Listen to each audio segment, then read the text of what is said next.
ఈనాడు సంస్థల అధినేత రామోజీరావు మృతికి కాకినాడ జిల్లా గండేపల్లి మండలం మురారి గ్రామ ప్రజలు టీడీపీ శ్రేణులు ఘన నివాళులు అర్పించారు. ఉప సర్పంచ్ జాస్తి వసంత్ ఆధ్వర్యంలో తెలుగుదేశం పార్టీ కార్యాలయం వద్ద రామోజీరావు నిలువెత్తు చిత్రపటాన్ని ఏర్పాటు చేసి పుష్పాంజలి ఘటించారు.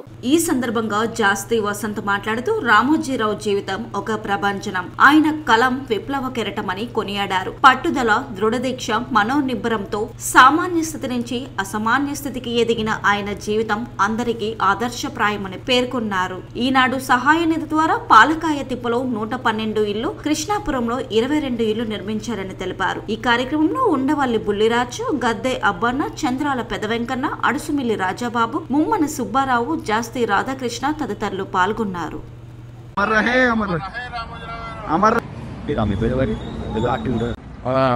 తెలుగు రాష్ట్రాలకి పెద్ద దిక్కైనటువంటి ఈనాడు టీవీ అధినేత, రామోజీ ఫిలిమ్స్ అధినేత అయినటువంటి రామోజీరావు గారు మన మధ్య నుంచి తెలుసుకోవడం చాలా బాధాకరమైన. మన జాతికి తీర్చినటువంటి వ్యక్తి మన రామోజీరావు.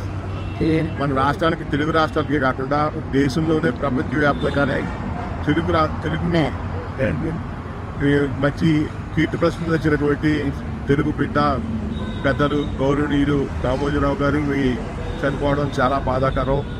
ఈరోజు ఈ పరిస్థితి వస్తుందని ఎవరు ఊహించినటువంటి పరిస్థితి. ఆయన మన మధ్య లేనప్పటికీ కూడా